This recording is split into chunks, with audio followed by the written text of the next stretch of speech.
से प्रदीप मेहता का जय गुरुदास।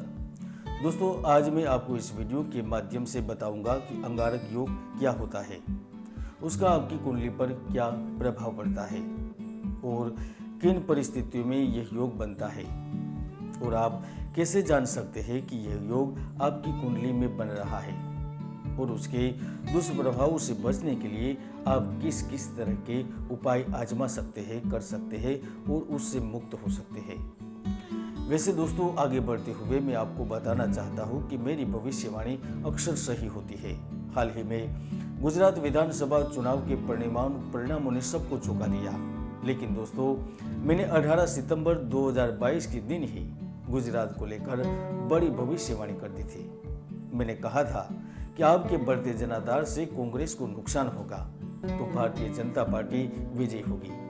यकीन नहीं है तो 18 सितंबर को मैंने क्या कहा था वो ऊपर क्लिक करके देख लीजिए। दोस्तों, तो चलिए सबसे पहले मैं यह बताता हूँ कि अंगारक योग बनता कैसे है।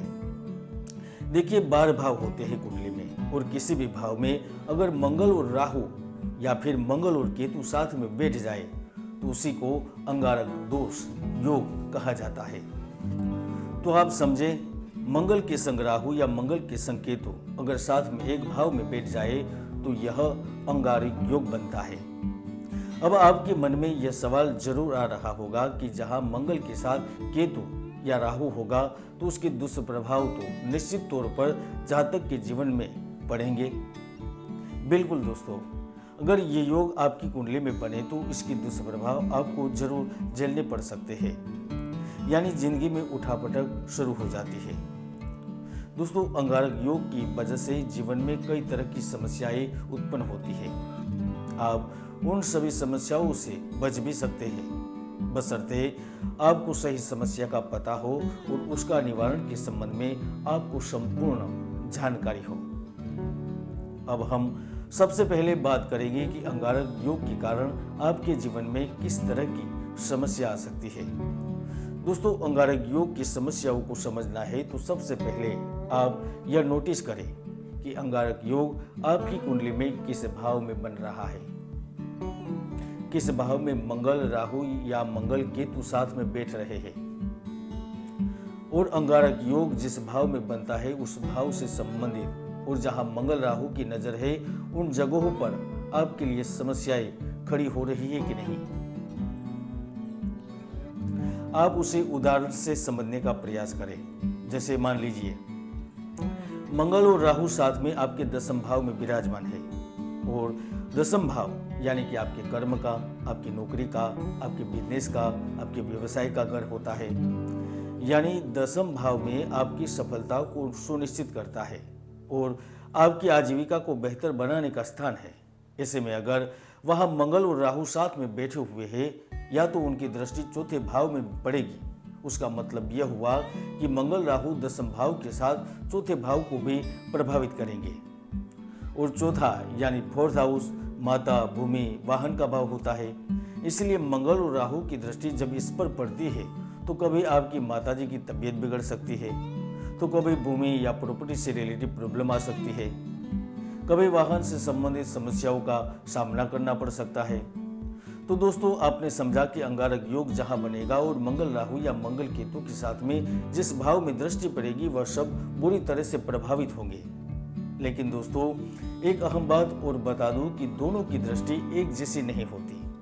जैसे मंगल की दृष्टि 8वीं दृष्टि भी होती है, लेकिन राहु की 8वीं दृष्टि नहीं होती। ऐसे में आपके 8वें भाव में कोई समस्या उत्पन्न नहीं होगी। मंगल राहु के साथ में जो भी दृष्टि आती है वह है 7वीं, इसलिए 7वें भाव से जुड़ी समस्या आपको हो सकती है।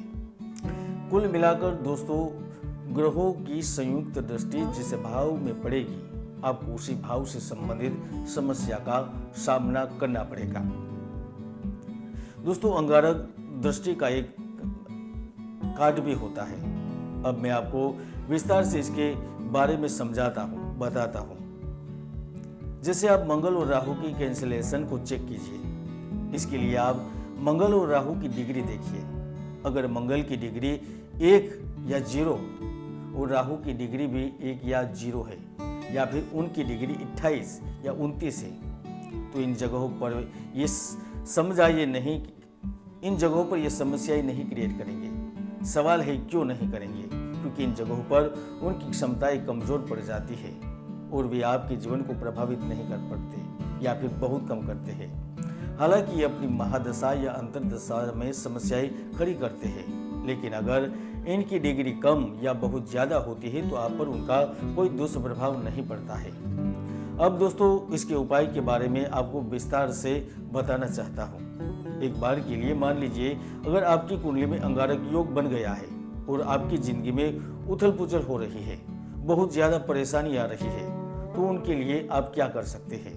सबसे पहले आप अपनी कुंडली का विश्लेषण करवाएं, क्योंकि दोस्तों देखिए, हर व्यक्ति की कुंडली में सुयोग या दुर्योग विद्यमान रहते हैं।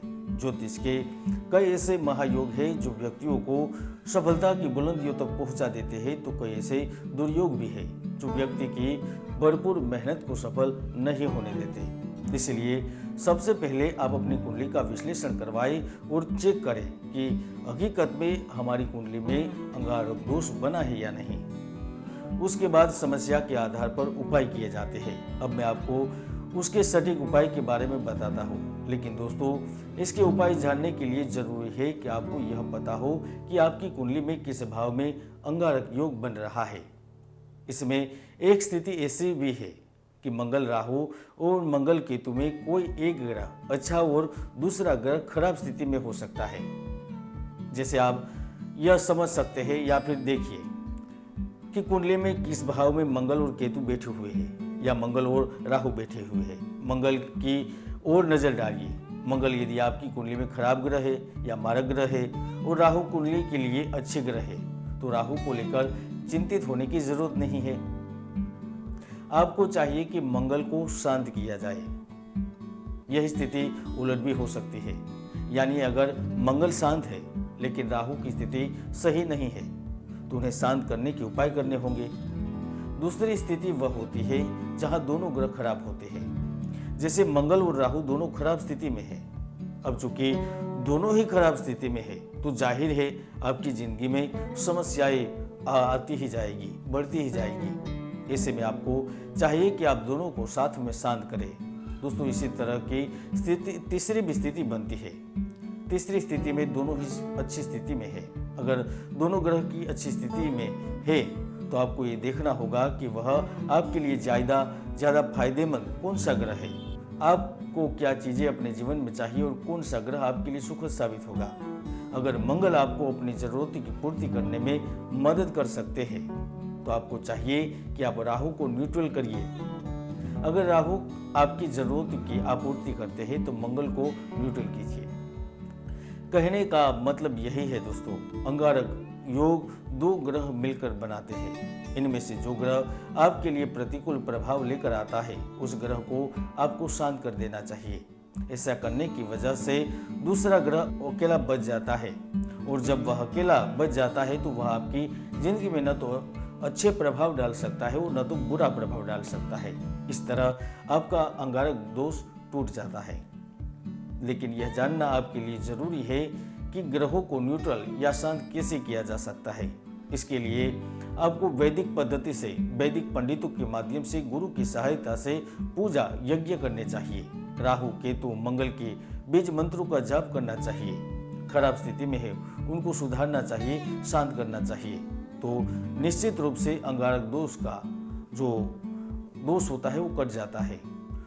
तो दोस्तों आपने देखा कि भले ही अंगारक योग दोष बहुत ही सुनने में डरावना भयानक लगता है, लेकिन यह उतना डरावना नहीं है। इसे आप मंत्रों की मदद से, यज्ञ की मदद से काट सकते हैं। दोस्तों आज के लिए इतना ही। उम्मीद करता हूँ कि यह वीडियो आपको पसंद आई होगी। अगली वीडियो में आपसे फिर से मुलाकात होगी। यदि आपके कोई प्रश्न है तो कमेंट बॉक्स में लिख सकते हैं, मैं वहाँ पर आपके प्रश्नों के जवाब देने की कोशिश करूँगा। जय गुरुदत्त, जय गिरनारी।